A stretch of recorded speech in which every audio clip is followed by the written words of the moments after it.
Insights with Terri Ep.154 a weekly look through the eyes of predictive astrologer Terri Ep.154. Here's Terri. Hi everyone.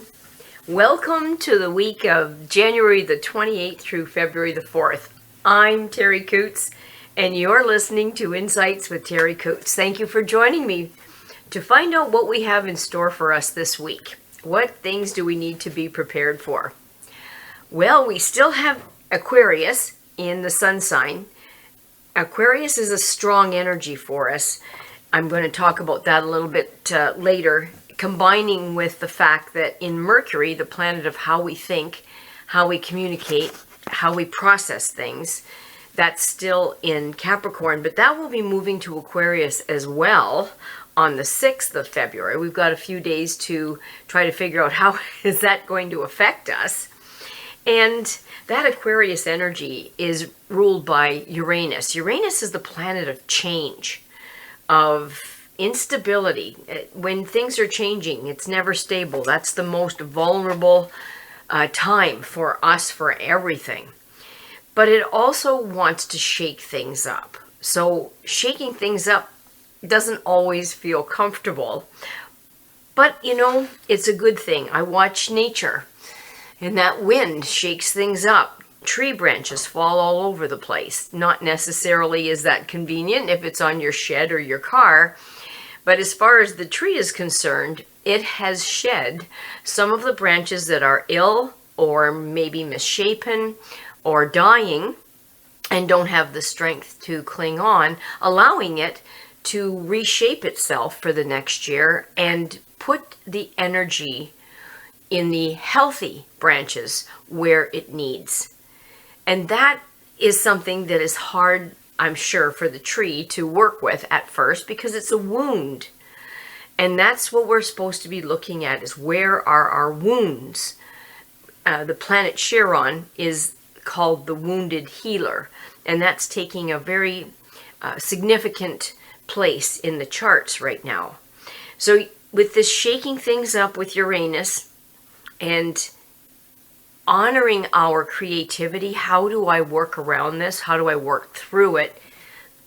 Excuse me. How do I work with it to find a new way, to find my way through? So Uranus has been dubbed the Great Awakener. And I think that's what's happening now. If I look at people, so many people that wouldn't look at the news, and we don't need a steady diet of news to cause us pain constantly, but we do need to know really what's going on. So this Great Awakener allows us to maybe read books that we wouldn't normally be attracted to, entertain new thoughts that we wouldn't normally even give a moment's thought to figure out what we want, to figure out who we are, to figure out what we don't want any more of and what we want more of. There's no retros in the bigger, greater generational planets as of a few more weeks. So everything is going forward, which, wow, it's an unusual event. So many of our bigger generational planets have been going retrograde, allowing us to rework things, to redo, to relook at things. So with all of these retros being done, it's a time for healing. February the 11th is a great time for looking at what are your wounds? What combination of wounds do you have? How are your wounds going to be allowed by you through understanding to make yourself stronger? And that's what we're going to be looking towards. Our wounds, what we would consider our weaknesses, making us stronger. So it's a clearing. It's a letting go.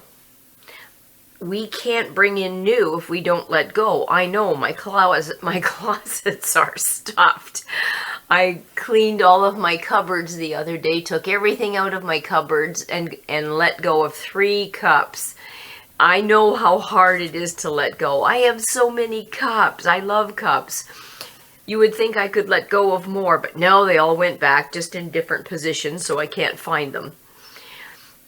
So this Chiron and Uranus is going to I would say, kick up in us a need to do better, to maybe rise up, which maybe we need to do with what's going on, with some of the things that shouldn't be going on, that we know are wrong. We see it, maybe we turn a blind eye, maybe we say this isn't our fault, or it isn't our problem, nothing I can do about it. So it's an energy where we are now going to be tasked to say, we live here and we have a responsibility to speak kindly and gently as we can, or firmly as we need to say enough's enough. That's enough. This has gone on for long enough. This is nonsense. We need to heal. We need to show our individual self what needs to be healed, and we need to go global to find our strength in those wounds. The North Node is going to show us the way. So that's going to take it. The North Node is our future. So if I'm doing a chart for somebody, I look at the North Node to see what are they going to be striving for in their life? What is their future? South Node is their retro, is their past lives. So we need to look at healing ourselves and healing the wounds of the world as well, not take all of this sitting down. So remember, Uranus is change, it's instability, it wants to shake things up, engage our curiosity, our creativity, to find a new way to work with it. So it's the Great Awakening.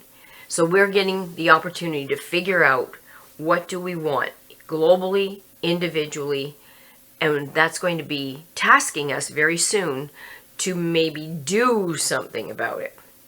Now we still have Capricorn in Venus, so we're going to want to clean and get organized. We won't tolerate chaos well. I guess that's why I cleaned my cupboard. I got the 3 whole cups out of the cupboard.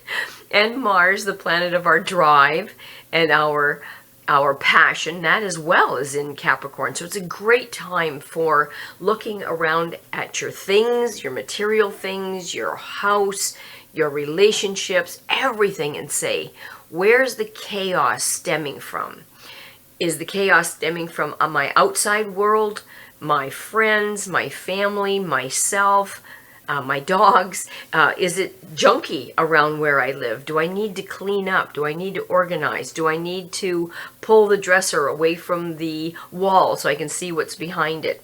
So we're being offered all that push to have a goal to try to make things more sparse, less clinging, less hoarding, less holding on to something that maybe doesn't work for us anymore.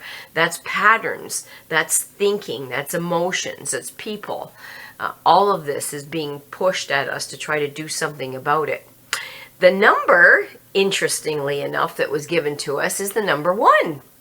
And we know number 1 is leaders. You know, our number 1 in Star Trek. It gives us the courage and the inspiration to be active and creative in some of the new changes that we want to fight for, we want to stand up for, we want to be inspired to do. So number 1 is a priority.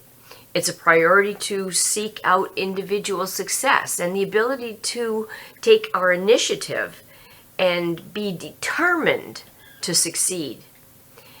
Number 1, combined with where the planets are right now, wants us to devote more time to other people, to be honest in our praise, but to give them praise, give ourselves praise too, honest and sincere praise, to look at where we've succeeded, where we were wounded, where we were strong, how our strength came from that wound.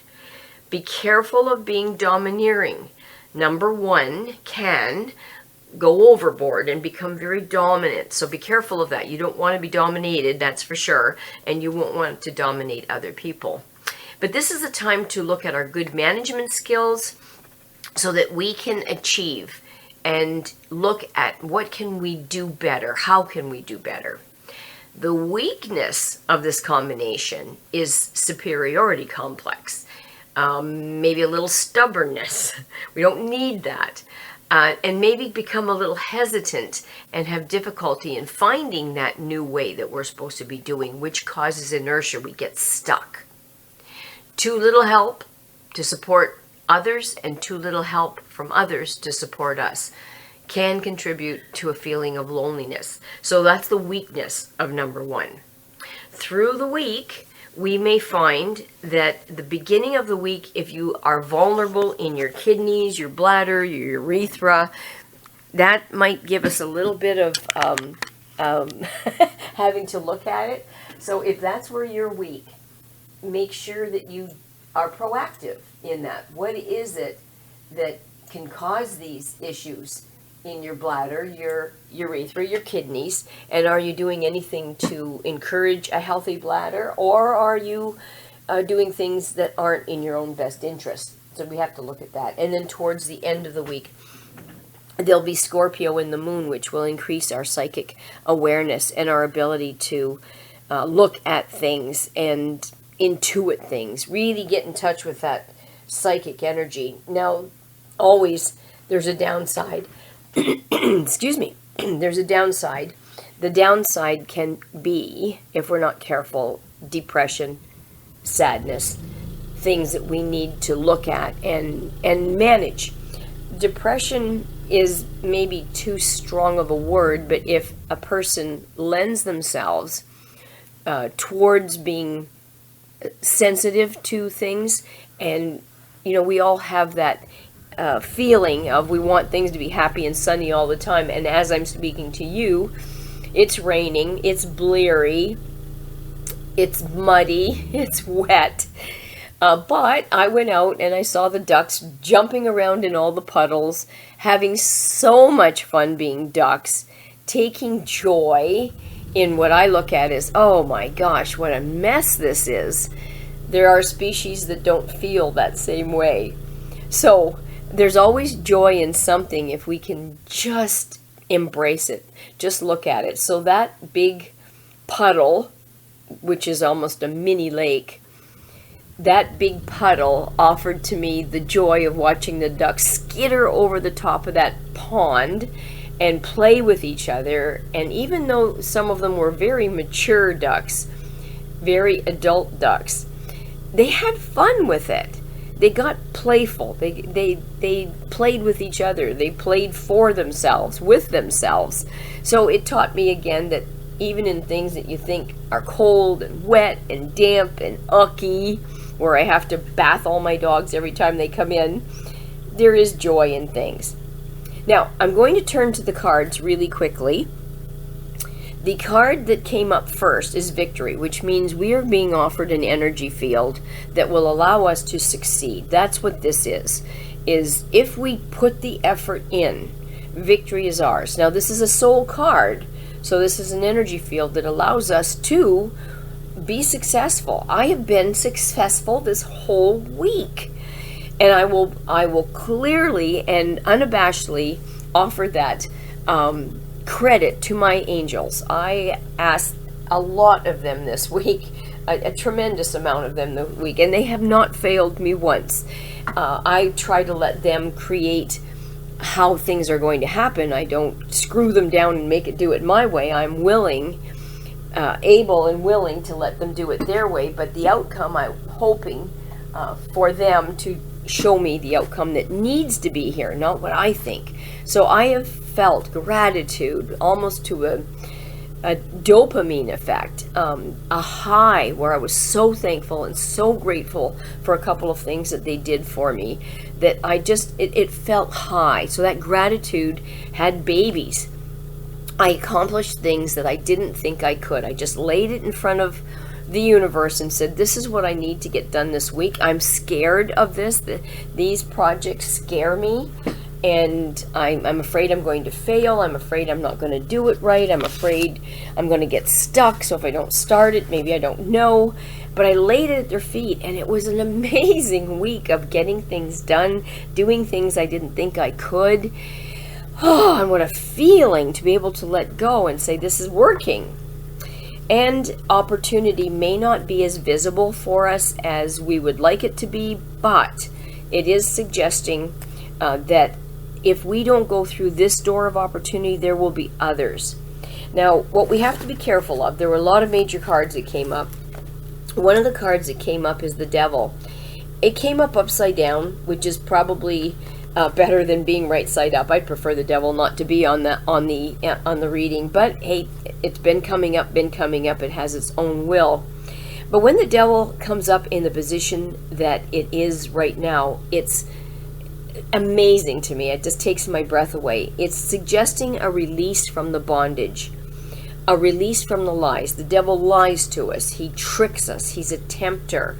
He's everything bad in our lives that we don't want in our lives. Thinking negatively, self-defeat, all of the things that we don't want in our lives. That's what the devil embraces. So this release of bondage in the position that is coming up allows us to confront our fears. And in confronting our fears, which I did all this week, there's a release. And that release felt so good. The chains that are around us that we don't even see drop. Maybe we're codependent. Maybe we enable. We have to look at all of that.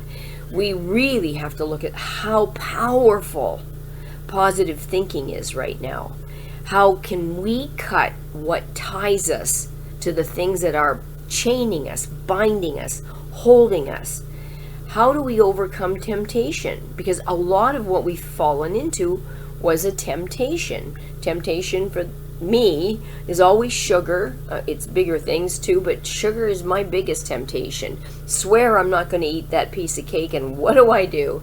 The whole thing, and oh my gosh, was it good. But, after I do it, I will forgive myself and then try to not do it again for the next few days. Give myself the latitude of, you did enjoy that. It did taste amazing. And so now we'll just get on the right path, forgive ourselves, and move forward. So in the positive aspect of the devil, if we can find a positive, it indicates that chain, all those chains, all those ties can be dropped from our neck, from our shoulders, from our arms. We have to confront our false values and some of the limitations that are self-imposed. All the limitations that I faced this week were my own limitations. It wasn't the universe, it wasn't the angels, it was me.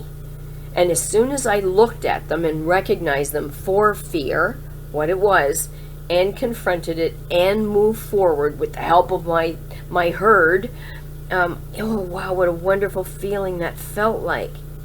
So we don't have to be dominated by our obsessions. We don't have to be burdened right now. That commitment of our false story is coming to an end, but it's up to us to see it. That is what is so important. We are now being ready, and we are being readied to live freely and independently, not clinging to maybe toxic relationships, toxic thinking, lust for money, for power. We're being given the opportunity. Not everybody's going to take that opportunity. So we have the opportunity to break free of these situations. I listened to a study by a fellow that's on the radio all the time. It was really interesting to me.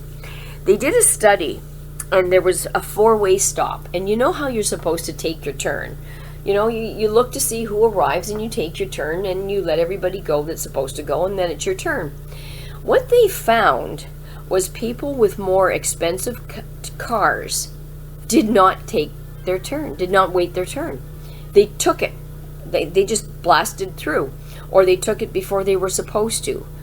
That's the feeling of being entitled, because they had money and they have power. Rules don't apply to them. This is now where we're being given the opportunity to decide. Are you going to follow the compassionate, kind, caring, sympathetic rules and be a human being of consciousness and compassion? Or are we going to fall into the group of entitled? It's all about me, narcissistic. We are in a war with that stuff. We may even give our space to somebody else. So this is all week, this next week, and actually the month of February, giving us an opportunity to start new, think new. That's where the Fool card came in. The Tower is here, and that's the consequence of us not doing it.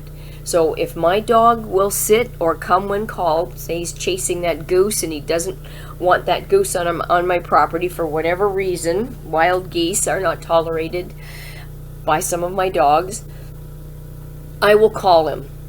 Now, he's chasing a goose and having fun. The goose is way in the air. He can't catch it, but he's chasing it and he's running. So I say, Crumbs, come on. And he comes. I pull out that ball. I throw that ball to him and we have a blast. We play. We enjoy each other. He throws the ball back at me. I throw the ball out. He runs and runs and runs. We celebrate his goodwill. We celebrate his obedience.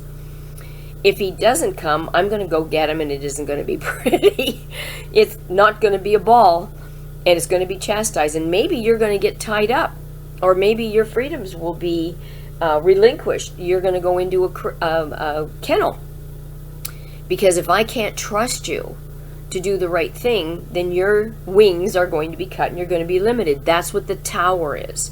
Teaching us to learn and make good choices in our life, so that we can experience the freedom and the joy of doing the right thing, not the wrong thing.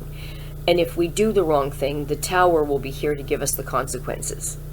And then the Ten of Hearts, it ends with emotional success. So most of us, hopefully, optimistically, are going to make the right choices and feel our lives take a shift with this Uranus energy and this ability to want to make these new changes. Some of us won't and are going to be tied to the past and weighted down with the chains. They'll be re-engaged and will be heavy. But that's going to be our choice, isn't it? Do we embrace it or do we get tied down to it again? That's our choice. So I want you to think this week, if you get a chance, what choices are you be given? What choices are you going to make? Which way are you going to go? This is all, it's up to us. Are we going to fight for right or are we going to fight for wrong? We're going to pretend we didn't see it? Would Crumbs, my dog, pretend he didn't hear me when I knew he could? Do we pretend we don't hear the call? Or do we pretend we don't hear our angels, our guides, nudging us to do the right thing, to show up? Or are we going to just do it? On that note, I would like to thank Charlie O'Brien for taking the time to put us on Spotify podcasts, Apple iTunes, Amazon Music podcasts, on SoundCloud and YouTube. He gives me the link for YouTube and I will share that with you on Facebook, or you can just give me an email or shoot me a text. The email is terri.coutts@gmail.com. The text number is 519-726-6699. You can use that number to book your own reading. Also, I'd like to bring to your attention, in February, in conjunction with the new, we will be offering Dancing with Dogs. So if you want to get out in a big building, it's got a huge amount of space, and listen to the music. It's going to be disco music, the 70s, the 80s. We'll be teaching our dogs how to dance with us while we're having fun and indoors in a very, very nice setting. Give me a shout if you want to book your dogs or find anything out about it.